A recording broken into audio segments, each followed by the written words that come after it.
বিসমিল্লাহির রহমানির রহিম। রহমান রহিম আল্লাহ তাআলার নামে। সে নবী ভ্রুকুঞ্চিত করল এবং বিরক্ত হয়ে মুখ ফিরিয়ে নিল, কারণ তার সামনে একজন অন্ধ ব্যক্তি এসেছে। তুমি কি জানতে, হয়তো সে অন্ধই নিজেকে পরিশুদ্ধ করে নিত, কিংবা সে উপদেশ গ্রহণ করত, তা তার জন্য হয়তো উপকারীও প্রমাণিত হতো। অপরদিকে যে হেদায়েতের প্রতি বেপরোয়া ভাব দেখালো, তুমি তার প্রতি বেশি মনোযোগ প্রদান করলে, এবং সে ব্যক্তিকে পরিশুদ্ধ করতেই হবে এমন কোন দায়িত্ব তোমার উপর অর্পণ করা হয়নি। অপরদিকে যে ব্যক্তি পরিশুদ্ধির জন্য তোমার কাছে দৌড়ে আসে এবং সে আল্লাহকে ভয় করে, তুমি তার থেকেই বিরক্ত হলে। কখনোই এমনটি উচিত নয়।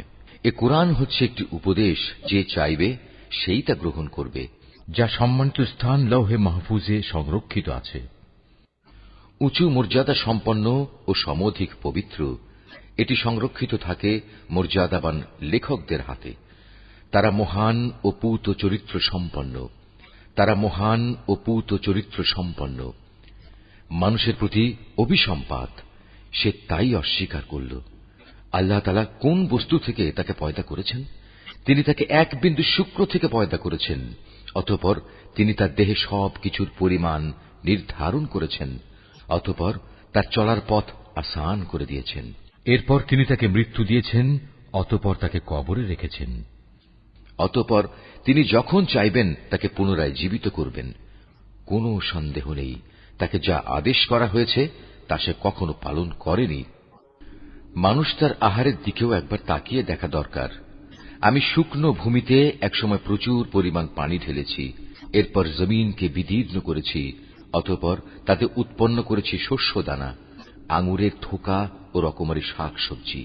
আর উৎপন্ন করেছি জয়তুন ও খেজুর সহ বিভিন্ন ধরনের ফলমূল। আরও রয়েছে শ্যামল ঘন বাগান। উৎপন্ন করেছি ফলমূল ও ঘাস। এসবই তোমাদের ও তোমাদের গৃহপালিত জন্তু জানোয়ারের উপকার ও উপভোগের জন্য।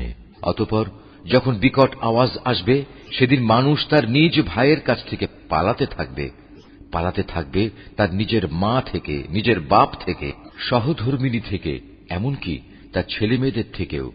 সেদিন তাদের প্রত্যেকের জন্যই পরিস্থিতি এমন ভয়াবহ হবে যে তাই তার ব্যস্ততার জন্য যথেষ্ট হবে। কিছু সংখ্যক মানুষের চেহারা সেদিন উজ্জ্বল হবে, তারা সহাস্য ও প্রফুল্ল থাকবে। অপরদিকে সেদিন কিছু সংখ্যক চেহারা কুৎসিত হবে, তার উপর যেন ধুলাবালি পড়ে থাকবে, মলিনতায় তা সম্পূর্ণ ছেয়ে যাবে। এ লোকগুলোই হচ্ছে কিতাব অস্বীকারী এবং এরাই হচ্ছে পাপিষ্ঠ।